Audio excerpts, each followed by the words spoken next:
আমাদের সমাজে আমরা দেখি যার যতটুকু পাওয়ার আছে সে সেখানে তার পাওয়ারটা খাটায়, পাওয়ার খাটাইয়া সে অন্যায় করে, অবিচার করে, জুলুম করে। যে যতটুকু পারে, যাকে আল্লাহ যদ্দুর পাওয়ার দিছে সে তদ্দুর জুলুম করে।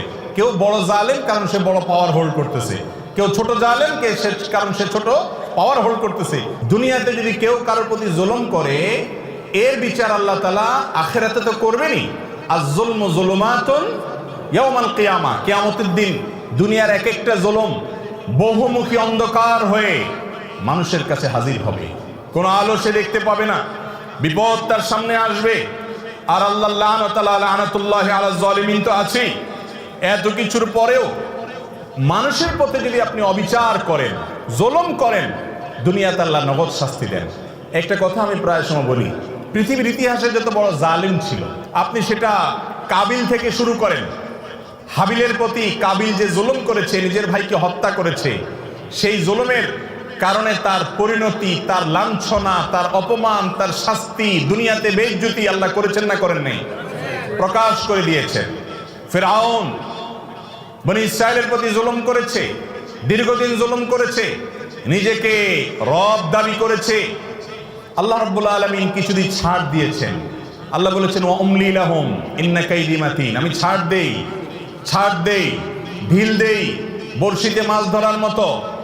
যদি বেঁধে যায় মাছ তো ছেড়ে দেয় সুতা, মাছ লাফাইতে থাকে, মনে করে আমাকে তো ছাড়াই দেওয়া আছে, কেউ তো টানতেছে না। আল্লাহ সবসময় টানেন না। ইন্না কাইদি মাতিন, যখন টান দেন সেটা অনেক শক্ত টান হয়, ছুটার কোনো সুযোগ থাকে না। অসংখ্য জালিমকে আল্লাহ পাকড়াও করে আমাদের চোখে আঙ্গুল দিয়ে দেখায় দেন, কিন্তু আমরা তারপরে বুঝি না। ফিরআউনকে আল্লাহ তাআলা পাকড়াও করেছেন না করেন নাই? এরপরে আপনি দেখেন জুলুম, অবিচার যখন আবু জাহাল, আবু লাহাবরা করেছে, আল্লাহ তাআলা ছাড় দিয়ে রেখেছেন। বহুদিন করেছে, খেলেছে দুনিয়াতে, আল্লাহ তাআলা পাকড়াও করেছেন। কাউকে একটু পরে ধরেন, কাউকে একটু আগে দেন। ইমানদারদের ইমানের পরীক্ষা করেন, কিন্তু চূড়ান্ত পরিণতিতে জালেম জুলুম করে হাসতে হাসতে দুনিয়া থেকে চলে যাবে, কোনো বিচার হবে না। একজন জালিমের ক্ষেত্রে এটা কোনোদিন সম্ভব হয় নাই, হবে না, হয় নাই এবং হবে না। নবী সাল্লাল্লাহু আলাইহি ওয়াসাল্লামের ওয়াদা, জুলুম, অবিচার, অত্যাচার, লুণ্ঠন এবং দুঃশাসন, অপশাসন, মানুষের প্রতি মানুষকে কষ্ট দেওয়া, এই কাজগুলো যারা করে আল্লাহ তাআলা তাদেরকে দুনিয়াতে শাস্তি দেন, আখিরাতে তো আছেই। আপনি অবিচার করছেন, আপনি কষ্ট দিচ্ছেন, অন্যায় আচরণ করছেন, গায়ের জোর দেখাচ্ছেন, বন্ধু কয়েকজন মিলে গেছে, শরীরে ভাব চলে আসছে। এই ভাবের চোটে যৌবন কাল থেকে কত রিক্সাওয়ালা, কত চা দোকানদার, কত বাস কন্ট্রাক্টর, কত কাজের মানুষ, কত গরিব মানুষ, কত দুর্বল, কত অসহায়, কত মানুষকে ধমক দিয়েছেন, ধাক্কা দিয়েছেন, চোখ রাঙিয়েছেন, অপরাধ করেছেন, জুলুম করেছেন, গায়ের জোর দেখিয়েছেন। সবগুলো হিস্ট্রি যদি একত্র করা হয় তো দেখবেন আমল নামার ভিতরে হাজার হাজার জুলুম ভরে আছে। ঠিক না বেঠিক? জটিল একটা বিষয়, জটিল একটা বিষয়। ভাইরে, ইমানদারকে আল্লাহ রাব্বুল আলামিন বান্দার হকের ব্যাপারে অনেক সাবধান হতে বলছেন, অনেক সাবধান, অনেক সাবধান। আপনি আল্লাহর 10টা হুকুমের নাফরমানি করেছেন, মাপ চেয়ে ক্ষমা পাবেন আশা করা যায়। একজন অসহায় মানুষের প্রতি জুলুম করেছেন, ধাক্কা দিয়েছেন, এটা মাপ পাবেন কিনা কিয়ামতের ময়দানে এই আশা খুবই ক্ষীণ। কারণ এটা আল্লাহর আদালতে আল্লাহ নিজে বিচার করবেন না, এটা চলে যাবে বান্দার কাছে। বান্দার কাছে আল্লাহ পাঠিয়ে দিবেন, সে কি বলে দেখো। আর সেদিন এমন একটা ব্যাপার হবে, একজন সাধারণ রিক্সাওয়ালাকে অযথা একটা ধাক্কা দিছেন, 5টা টাকা গায়ের জোরে কম দিছেন তর্কাতর্কি করার কারণে, ধমক দিয়ে একটা মানুষকে অবিচার করেছেন। সেদিন কিন্তু ওই রিক্সাওয়ালাকে যদি বলেন মামু বুঝি নাই, তখন অহংকারের চোটে করে ফেলছি, আজকে মাফ করে দাও, পাও ধরলেও কিন্তু মামু সেদিন মাফ করবে না। কারণ সেদিন সবাই ইয়া নফসি, ইয়া নফসি, শুধু আমল দরকার। একটা সওয়াব পেলে একটা কদম আগায় গেল, জাহান্নাম থেকে সরে গেল। ইয়াউমা ইয়াফিরুল মারউ মিন আখিহি ওয়া উম্মিহি ওয়া আবিহি, সেদিন বাপ থেকে, ভাই থেকে, স্ত্রী থেকে, একে অন্য থেকে পলায়ন করবে, সবাই ইয়া নফসি, ইয়া নফসি করবে, কেউ কাউকে ছাড়বে না। এই জন্য জুলুমের সমস্ত মামলা দুনিয়াতে সেটাকে ভ্যানিশ করে, ফিনিশ করে, নিষ্পত্তি করে তারপরে যেতে হবে ইনশাআল্লাহ। কারোর প্রতি জুলুম করবো না তো ইনশাআল্লাহ।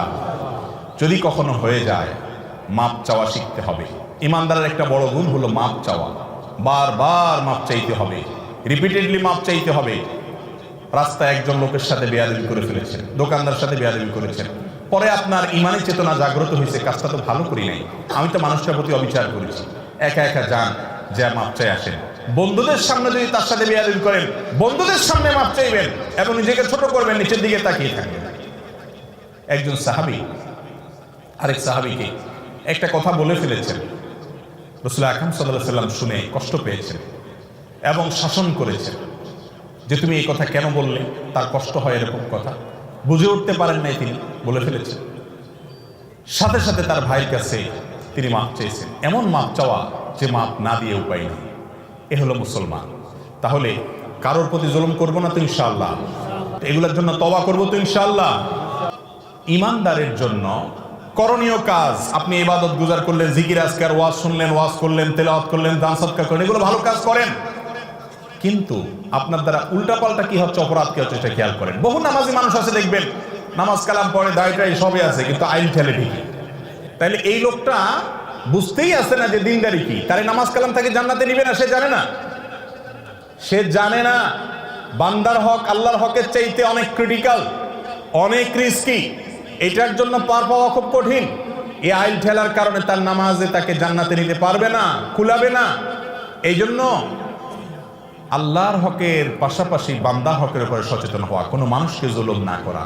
আবারও বলছি, পৃথিবীর ইতিহাসের কোনো জালেম তার বিচার পাওয়া ছাড়া দুনিয়া থেকে যায় না। আমরা অনেক সময় বুঝি না, এক একজনকে আল্লাহ এক এক ভাবে বিচার করেন। কারোর ভেতরে ত্রাসের সৃষ্টি করে দেন, ভেতরে ভেতরে জ্বলে পড়ে কয়লা হয়ে যায়, উপর দিয়ে বুঝার কোনো সুযোগ থাকে না। কিন্তু আল্লাহর আযাবের কথা নবীজি ওয়াদা করেছেন, এই ওয়াদা সত্য, মহাসত্য, ব্যতিক্রম হওয়ার কোনো সুযোগ নেই।